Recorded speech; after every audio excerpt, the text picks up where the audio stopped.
Hello, dear whiskey lover. I'm going to talk to you today. By the way, it's Rosemary here in Orkney. I'm going to talk to you today about something which I've really no right to talk to you about at all, and that is vodka. Well, the thing is, I suppose, my spirit adventures really did start with vodka because, well, we used to drink it because of the idea that our parents couldn't smell it on our breath. And about a year ago, at the start of the Ukraine war, I took a cutting out of the Week magazine, and it was saying that we would have to stop drinking vodka or start drinking British vodka. And I thought at the time that's ridiculous because there are great vodkas being made in the UK. And being in Orkney, the island archipelago off the north coast of Scotland, I knew that already we had Into the Wild vodka. Here we are. This is actually the old livery for the bottle. They've done a bit of a brand makeover. Since then, actually, it's a lovely picture of a hare, which abound on the Orkney countryside. It's really good farming practice, and where there's good farming practice, you get hares. And over in East Mainland, where the Dearness distillery are, Dearness, some people say, you get a lot of hares, hence on the label. So this is Into the Wild vodka. And yeah, I expect you thought it was New Make Spirit when I started, but not a bit of it. This is vodka.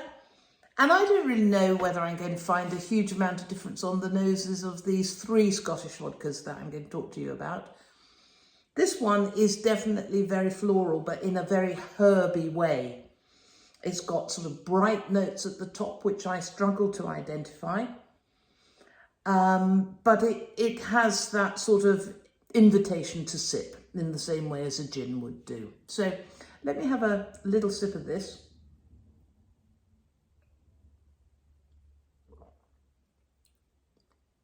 Now, I do find drinking gin and vodka quite difficult without any tonic in it.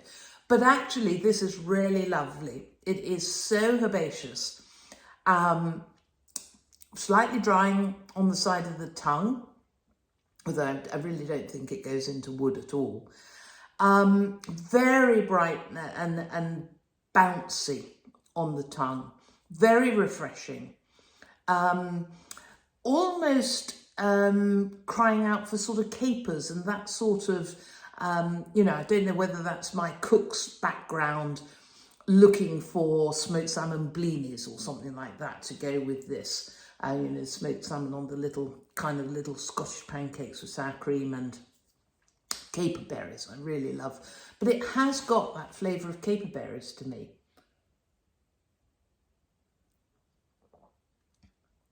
And it is very, very delicious.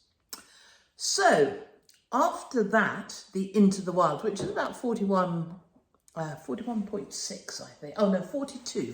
So that's a 42% one. The second Scottish vodka that I tried isn't actually from Orkney. But I was sent this very elegant bottle by my cousin Andrea. And this is from the Tayport distillery, which is down in Fife. And they are very much a grain to glass consideration, I was going to say. I think they should be part of your consideration. Company. Really interesting story. I won't tell it to you, but look it up on the internet. Family owned and operated, really nice transatlantic love story, actually. And it's an elegant bottle, so you expect it to be an elegant vodka. And it's got quite different nosing to it from the Into the Wild. The Into the Wild was all brightness and sort of mouth-watering refreshingness. Refreshingness? You know what I mean. This one is much deeper and more seductive. And the very first time I had this, actually, I didn't drink it neat. It came with a very nice lemon tonic as a gift set. And the two together were wonderful.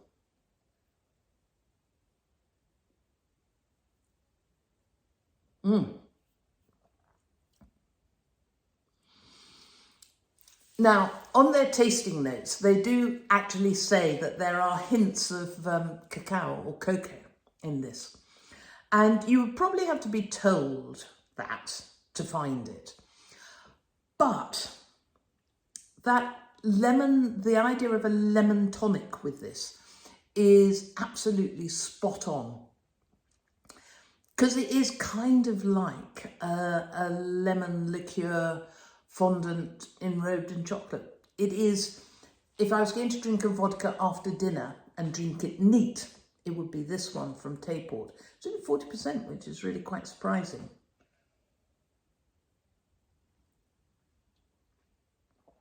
But it is deep and smooth and rich. And the more you drink, the more that sort of cacao-y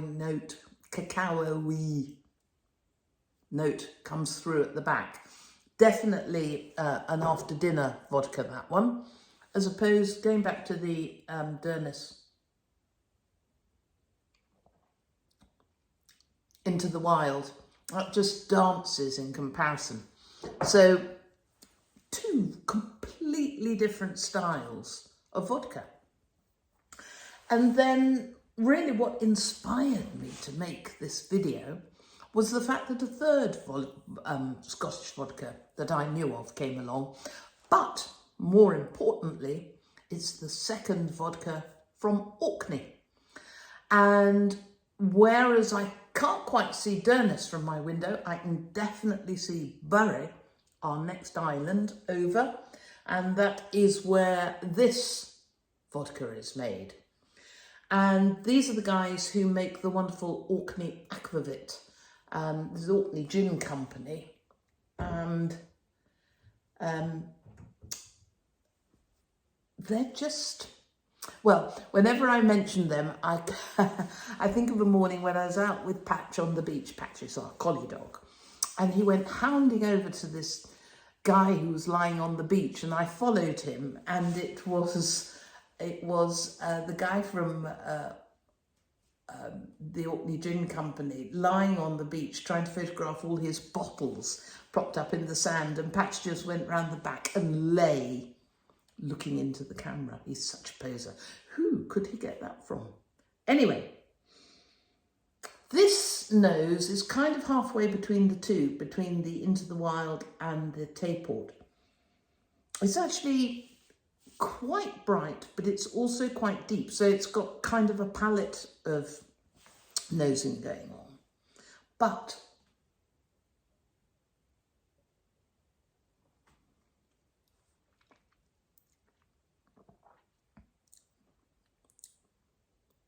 it is so smooth.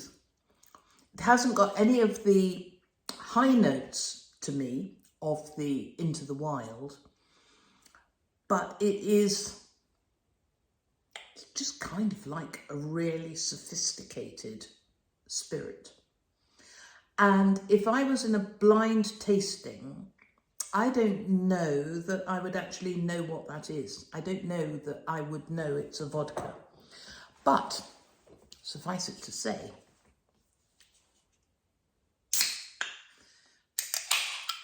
my husband and I, and Nick isn't really a spirits drinker, are both enjoying it very much. Now, I've got the Fever Tree Standard light tonic water. I've put some in the Tayport as well. I'm not at all sure that that's going to work, because I have in my mind the lovely, lovely memory of it with the lemon tonic.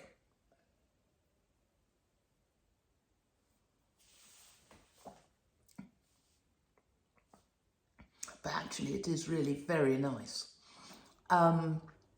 It mutes the cocoa, the cacao flavour, which is a great shame. So I would drink that one neat. But, as I say, very much an after-dinner vodka. The Into the Wild, again, if you come to Orkney, and please do, wonderful visitor experience at Durness. And it's going to get even better because they're building a cafe and, dear whiskey lover, they're going to go into whiskey production. So I hope I live long enough to see their first age statement whiskey, because I'm excited about it already. So this is the Into the Wild.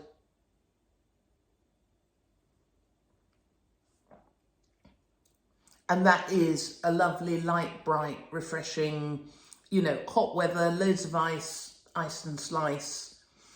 Maybe with lime rather than lemon.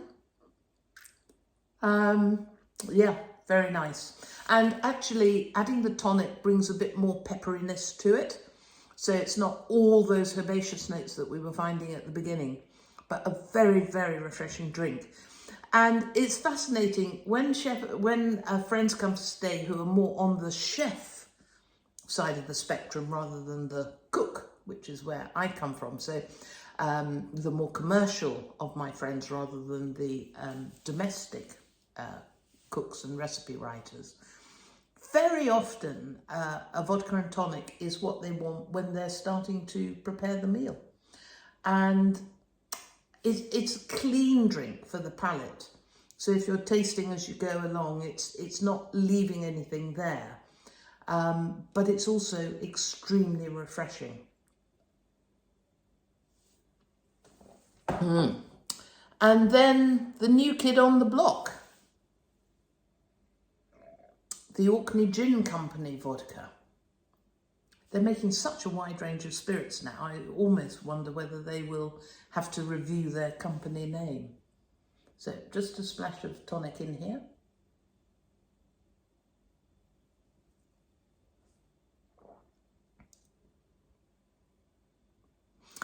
This one I find absolutely fascinating because it is all about refreshment, but a very clean palate. There's almost like a tunnel of, it's not emptiness, it's just drawing, when you've got a slice of citrus in there, and orange actually would be really, really nice with this. I don't know what they recommend, but it would be even orange and some tarragon, just chopped up and bruised, so that would add some flavour to it. It's a very, very smooth drink. Now, all these products are premium vodkas. They're all made by small companies. They're a world away from Smirnoff and, you know, the other big companies like that.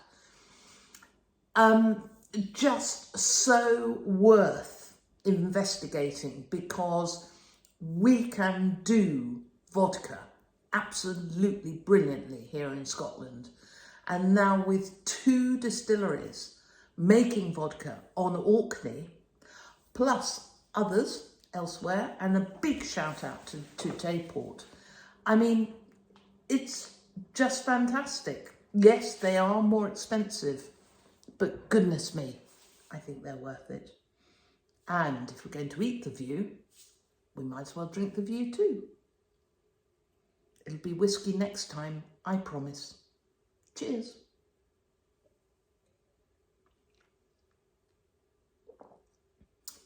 I've never really been a whiskey before dinner fan, but vodka and tonic is just as exciting to me as gin and tonic. See you next time. I've got quite a lot of chopping to do. Chopping, not shopping, chopping. I hope I have dinner and 10 fingers at the end of it.